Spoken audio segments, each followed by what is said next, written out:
মিনাশ শাইতানির রাজিম বিসমিল্লাহির রহমানির রহিম নাহমাদুহু ওয়া নুসাল্লি আলা রাসূলিহিল কারীম। উপস্থিত দর্শক শ্রোতা বিন্দু, আসসালামু আলাইকুম ওয়া রাহমাতুল্লাহ। আশা করি পরম করুণাময়ের অসীম রহমতে ভালো আছেন। ভালো থাকার পরেও আমরা তেমন ভালো নেই, তার কারণ বাংলাদেশের প্রেক্ষাপটে যে ধরনের ছিনতাই, রাহাজানি, জুলুম, অত্যাচার, চাঁদাবাজি সহ বিভিন্ন ধরনের অকারেন্স ঘটতেছে। এই পরিস্থিতির মধ্যে কোনো মুসলমানই ভালো থাকতে পারে না। ইদানিং গত 9 তারিখ বুধবার সোহাগ নামে যে ব্যবসায়ী লোকটিকে অত্যন্ত কঠিনভাবে, নির্মমভাবে যাকে হত্যা করা হলো, এই হত্যাটি পৃথিবীর ইতিহাসের মধ্যে সবচেয়ে জঘন্যতম হত্যা। এ ধরনের হত্যাকারীর উপযুক্ত বিচার হওয়ার দরকার। একজন মানুষের প্রতি এরকমভাবে হিংস্র হয়ে পৃথিবীর নজিরবিহীন ইতিহাস যে এরকমভাবে একটা মানুষকে মারা হলো। সোহাগের কি অপরাধ ছিল? যতই অপরাধ ছিল তার ব্যাপারে আইনানুগ ব্যবস্থা গ্রহণ করা যেত, কিন্তু সোহাগ নামের ছেলেটি আমাদের জানা মতে অত্যন্ত সহজ সরল প্রকৃতির লোক ছিল। ছিনতাইকারীরা ওকে দুনিয়ায় থাকতে দিল না। ওরও বাঁচার আশা ছিল, ওরও দুনিয়াদারি করার ইচ্ছা ছিল, ওর ছেলে সন্তানগুলোকে ও ভালো মানুষ, লেখাপড়া শিখিয়ে ভালো মানুষ করে গড়ে তুলবে, এটা তার আকাঙ্ক্ষা ছিল। কিন্তু এই সমস্ত ছিনতাইকারীরা, এই সমস্ত দখলবাজেরা সোহাগের মতো ছেলেদেরকে দুনিয়ায় থাকতে দিল না। যার জন্য এই বিচারটি কড়াভাবে হওয়া উচিত, এই বিচারটি কঠিনভাবে হওয়া উচিত, নজিরবিহীন হওয়ার দরকার, যাতে করে এই ধরনের কার্যক্রম, এই ধরনের ঘটনা আর এই বাংলাদেশে না ঘটে। একটা মানুষের প্রতি এত হিংস্র হয়, একটা কুকুরের প্রতি এরকম হিংস্র হয় না।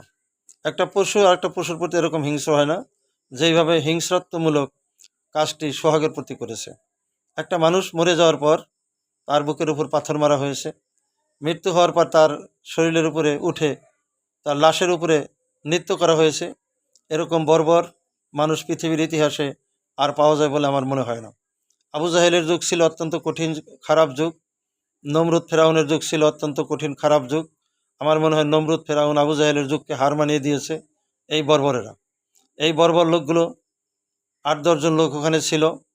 এই 8-10 জন লোক একটা মানুষকে এভাবে পিটিয়ে হত্যা করা হলো, তাকে উলঙ্গ করে তাকে মারধর করা হলো, রাস্তার উপরে তাকে ফেলে তাকে পাথর মারা হলো। আশেপাশের লোকগুলো আমরা দেখলাম শুধু চেয়ে চেয়ে দেখছে। দুঃখজনক হলেও সত্যি, এদেশের মানুষগুলো কোনো বিপদ দেখলে, কোনো আপদ দেখলে সেখানে শুধু চেয়ে চেয়ে দেখে, দর্শকের ভূমিকা পালন করে। অন্যায় যে করে, অন্যায় যে সহে তব ঘৃণতারে তীর্ণ সমদহে। কবি রবীন্দ্রনাথ একজন হিন্দু লোক হওয়ার পরেও এই কথাটি বলেছিলেন যে অন্যায় করে এবং অন্যায় সহ্য করে উভয়ই সমান দোষী। শত শত লোক, অগণিত লোক তার এই মৃত্যুকে তারা দর্শন করলো, দেখলো, আর ভিডিও করার মাধ্যমেই কাজটা শেষ হলো, কিন্তু সোহাগ তো দুনিয়াতে রইল না। এলাকার আশেপাশের লোকগুলো যদি তার প্রতিবাদ জানাইতো, প্রতিবাদ জানানো লোকগুলোকে যদি হামলাও করতো, তাদের যদি কোনো ক্ষয়ক্ষতিও হতো, তারা যদি আহতও হতো, তবে সোহাগ কিছুটা হলেও বেঁচে থাকতো। অতএব যেই সমস্ত লোকগুলো এই অবস্থাটা দেখলো, দেখেই শেষ করে দিল, এই লোকগুলো কিয়ামতের দিন আল্লাহর কাছে দায়ী হয়ে যাবে। কিতাবে আসে, একটা লোককে যদি কেউ মৃত্যুবরণ করায়, হত্যা করে, তাহলে সারা পৃথিবীর লোককে হত্যা করলে যেরকম অপরাধী হয়, এই মানুষগুলো ঠিক একই অপরাধী হবে। যার জন্য সোহাগের হত্যাকারীর বিচার যথাযথভাবে হওয়ার দরকার। আমরা মনে করি সোহাগকে যেভাবে পাথর মেরে মানুষের চোখের সামনে দুনিয়া থেকে বিদায় দেওয়া হয়েছে, সোহাগের মৃত্যুর সাথে যারা জড়িত তাদেরকে দিবালোকে জনসমুদ্রের মধ্যে সকল মানুষকে ডেকে এক মাঠের মধ্যে নিয়ে তাদেরকে পাথর মেরে এভাবে তার মৃত্যুবরণ করাইলে পরে কিছুটা হলেও পাপমোচন হবে। কারণ সোহাগের মৃত্যু যারা ঘটিয়েছে, সোহাগের হত্যাকারীদেরকে ফাঁসিতে ঝুলিয়ে মারলে তার সাজাটা সঠিক হবে বলে আমি মনে করি না। তাকে বুলেট ফায়ার করে মারলেও তার মৃত্যুটা সঠিক হবে মনে করি না। আমি মনে করি তার মৃত্যুটা সোহাগকে যেভাবে মারা হয়েছে ঠিক একই কায়দায়, একইভাবে ওদেরকে জনসম্মুখে, মানুষের সম্মুখে, দিবালোকে একইভাবে পাথর মেরে তাদেরকে দুনিয়া থেকে বিদায় দেওয়া দরকার। যে মানুষগুলো দেখলো, যাদের ছত্রছায়ায় এই কাজটা হলো, যেই দলের ছত্রছায়া হলো সেই দলের বিচার হওয়ার দরকার। যাদের ছত্রছায়া হয়েছে, গডফাদার যারা, তাদের বিচার হওয়ার দরকার। আর যে সমস্ত লোকগুলো দেখেও তাদের প্রতিবাদ করলো না, এই লোকগুলো কিয়ামতের দিন দোষী হয়ে যাবে। অতএব বন্ধুরা, আসুন এ ধরনের ঘটনা যাতে করে বাংলাদেশে আর ঘটতে না পারে। কোনো অন্যায় দেখলে সাথে সাথে প্রতিবাদ করতে হবে, কারণ অন্যায় দেখলে প্রতিবাদ না করলে যারা প্রতিবাদ করবে না, যারা চুপ থাকবে, তারাও কিন্তু গুনাহগার হয়ে যাবে। আল্লাহ রাসূল সাল্লাল্লাহু আলাইহি ওয়াসাল্লাম বলছেন, মান রা মিনকুম মুনকারান ফালিয়ুগাইয়ির বিয়াদিহি। তোমরা যদি কোনো অন্যায় কাজ ঘটতে দেখো, তখন তোমরা সে হাত দ্বারা তার প্রতিবাদ জানাও। হাত দ্বারা প্রতিবাদ যদি জানাতে সক্ষম না হও, তাহলে তোমরা মুখ দ্বারা প্রতিবাদ জানাও, মুখ দ্বারা স্লোগান দাও, তার বিরুদ্ধে স্লোগান টেনে নিয়ে আসো। তাতেও যদি তুমি সমর্থ না হও, তাহলে আল্লাহ রাসূল বলছেন, ফাবি কলবিহি, অর্থাৎ তোমাদের অন্তরে অন্তরে কাজটাকে ঘৃণা করো।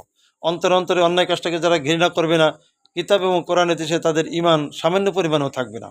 আর যারা অন্তরে অন্তত ঘৃণা করবে, এই লোকগুলো তৃতীয় শ্রেণীর ঈমানদার হিসাবে কিয়ামতের দিন পরিচিতি লাভ করবে। অতএব আসুন সবাই ঐক্যবদ্ধ হই, সবাই ঐক্যবদ্ধ হয়ে অন্যায়ের প্রতিবাদ করি, জালেমদের বিরুদ্ধে আমরা রুখে দাঁড়াই, এই দখলবাজদের বিরুদ্ধে আমরা রুখে দাঁড়াই। কারণ একটা দল ক্ষমতায় যাওয়ার আগেই তারা টেম্পো স্ট্যান্ড দখল করছে, তারা বাস স্টেশন দখল করছে, রেল স্টেশন দখল করে নিয়ে গেছে, হাট বাজারগুলো অলিগলি সহ বাংলাদেশের সব কটা জায়গার ভিতরে তারা দখল করে নিয়ে তারা জুলুম অত্যাচার চালাচ্ছে, তারা চাঁদাবাজি করছে। এই চাঁদাবাজদের থেকে আমাদের সমাজকে মুক্ত করতে হলে নীরব দৃষ্টিতে তাকিয়ে থাকলে হবে না, নিরিবিলি বসে থাকলে হবে না। প্রত্যেকটি লোককে অন্যায়ের প্রতিবাদ করে রাস্তায় নেমে যেতে হবে। যেখানে অন্যায় দেখব সেখানে রুখে দাঁড়াবো, যেখানেই কোনো জুলুম দেখব সেখানে প্রতিবাদ জানাবো, যেখানে কোনো সাদাবাজ বা ছিনতাইকারীদের দেখব তার প্রতিবাদ জানাবো। এই প্রতিবাদ জানাতে গিয়ে যদি আমাদের ব্যক্তিগতভাবে কোনো ক্ষতিও হয়, ব্যক্তিগতভাবে কোনো রক্তেরও প্রয়োজন হয়, এই রক্তের বিনিময়ে এই চাঁদাবাজরা নির্মূল হবে। এই রক্তের বিনিময়ে এদেশের থেকে জুলুমবাজ জালেম সরকার যেভাবে বিতাড়িত হয়েছে রক্তের বিনিময়ে, ঠিক আরও কিছু রক্তের বিনিময় হলে পরেই এদেশের চাঁদাবাজ এবং অন্যায়কারীরা, ছিনতাইকারীরা এদেশ থেকে বিতাড়িত হতে বাধ্য হবে। যার জন্য আমার সকল দর্শক বন্ধুদেরকে আমি আহ্বান জানাচ্ছি, আসুন ঐক্যবদ্ধভাবে সকল চাঁদাবাজদের বিরুদ্ধে আমরা কঠোর ভূমিকা পালন করি। চাঁদাবাজের সংখ্যা খুব বেশি না, তাদের সংখ্যা কম। নিরীহ লোক, সাধারণ মানুষ সংখ্যা কিন্তু অনেক বেশি। অতএব নিরীহ লোক ভাই বোনদেরকে আমি বলবো, আপনারা কেউ চুপ থেকে শুধু দর্শকের ভূমিকা পালন করবেন না। দর্শকের ভূমিকা পালন করলে কিন্তু আল্লাহর কাছে কিয়ামতের দিন আপনাকে আমাকে জবাবদিহি করতে হবে।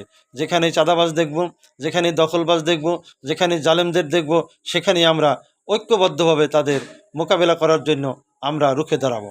আপনারা জানেন, বাংলাদেশ সরকার 17 বছর জুলুম অত্যাচার করার পরে অস্ত্রের মুখে অস্ত্র শস্ত্র, পুলিশ বাহিনী, বিডিআর সহ সমস্তকে অস্ত্র ভাণ্ডার তার ছিল, রাষ্ট্রের ক্ষমতা তার ছিল, কিন্তু নিরীহ সৎ এবং ন্যাকের পক্ষে, ন্যায়ের পক্ষে কিছু ছাত্র জনতা ঐক্যবদ্ধভাবে বুলেটের সামনে দাঁড়িয়েছিল নিরস্ত্র অবস্থায়।